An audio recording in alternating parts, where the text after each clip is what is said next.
This simple life hack changed the game for me as a former lazy productive girly, and I'm about to spill all the tea. So let's get into it. I first heard this phrase watching a vlog from a very interesting vlogger here on YouTube. If I can remember her YouTube handle, I'm going to put it in the screen right here.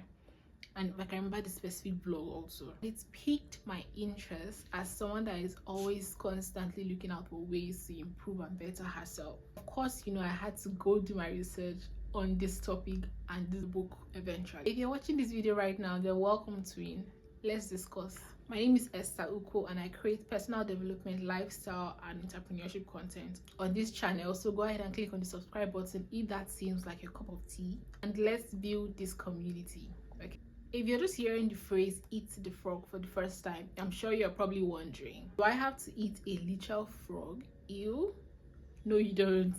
In today's video, I'm going to be talking about and breaking down the concept of eating the frog, helping you identify your frog and understanding the frog. The concept of eating the frog by Brian Tracy represents the most challenging task.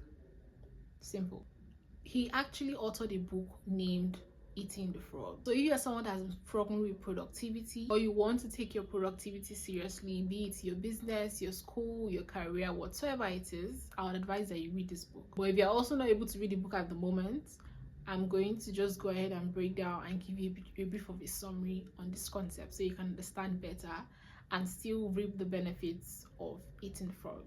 Okay, let's get into it. First of all, identifying the frog. What is your frog? In your list of activities, in your to-do lists, identifying the frog. It's simply, like I said earlier on, the most challenging task. The task that when you just think of it, you feel like a weight is on your shoulders, and the thought of just tackling it just gets a bit frustrating. There are different ways for you to identify your most challenging task. For me personally, I use this method. I essentially pick the task that has closest deadline and requires the most effort to get done. I use the ABCD method. Yes, the ABCD method. And what's the ABCD method?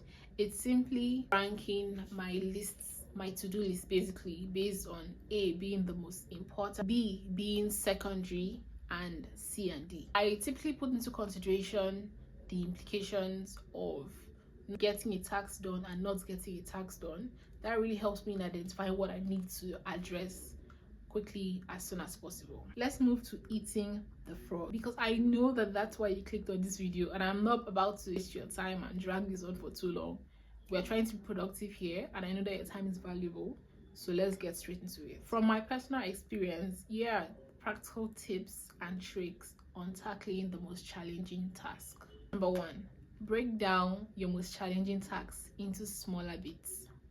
This is such a powerful tool because when you look at some tasks as a whole, they seem very confusing and you're unsure of where to start from and how or when you're going to be able to finish or accomplish that task. But when you're able to break it down into different bits, pieces, it makes it easier to tackle. Number two, create a schedule and stick to it.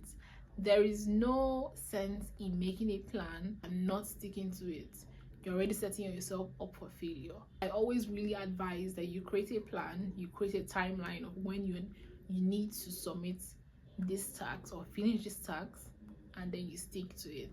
Number three, eliminate distractions. I personally make use of the Pomodoro technique. Basically what I do is I work or choose a task and then I focus on that task intensively for about 20-25 minutes, and then I take a break, maybe a 5 minutes break, then do that again and take another break. I typically like to take maybe 15-30 minutes breaks after 4 cycles of doing that. So that personally works for me. I know there are different techniques that people make use of. You can go ahead and just research and see what really works for you and blends well with your lifestyle and your personality, because it's so important. Personally for me, if I'm not able to focus and minimize all distractions on a specific task, I leave it, honestly, because if I'm trying to force myself to focus on something, it just ends up even worse off.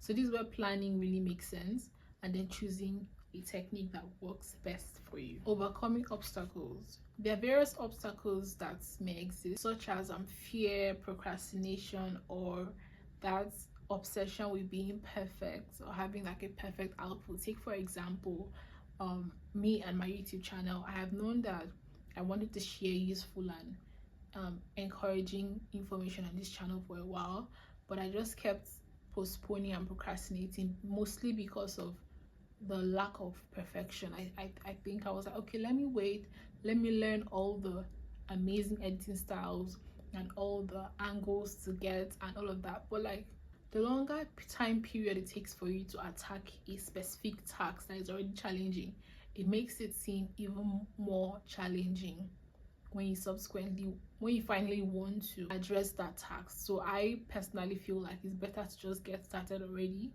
slowly, and then take a break, do it again, take a break, do it again, take a break, and then at least by that time period you're able to accomplish more. It's very important that you tackle all these obstacles that could come up, and also very important to reframe your mind from negative talk to positive talk. I can do this. This task is not so challenging. Nigerians say something like they don't have two heads. So the people that have been able to accomplish those tasks, they don't have an extra pair of brain cells that they use. Everyone is the same and has equal 24 hours in a day and all of that. So just use positive reaffirming words on yourself and reframe your mind. I have a video up already talking about how to plan your productivity and all of that for beginners. I think that will be very useful and valuable for you in helping you make plans that suits your lifestyle already and are easier to adapt. I'm going to go ahead and link that up above in the card or in the description box, so you probably see that in the description box or linked up above. And that amazing tip that has worked for me over the years is creating and taking accountability of my actions. This involves basically just sharing your goals with a friend or a mentor. I briefly spoke about this in my last video, but if you want me to go more in depth on this, I'll be sure to make a video subsequently. Just comment in the comment section and let's interact. I really implore you and encourage you to apply the concept of eating the frog in your daily activities. Maybe not the large challenging tasks. Start small in your day-to-day to-do list. Apply the concept of eating the frog. You need to clean your house. All right, start with the largest portion, or where you need to clean as quick as possible, right? Try all those, and even go ahead and get the book and read it. It's a very fantastic read. I'll go ahead and link the book in the description box so you can read it, and I would love to hear your comments and the lessons you learned from reading this book. Email me or DM me. I'm going to put my information in the description box, so you can email me and we can. If you watch to the end of this video, then you're going to love this video right here that I filmed earlier on. Have a nice day and I'll see you in that video.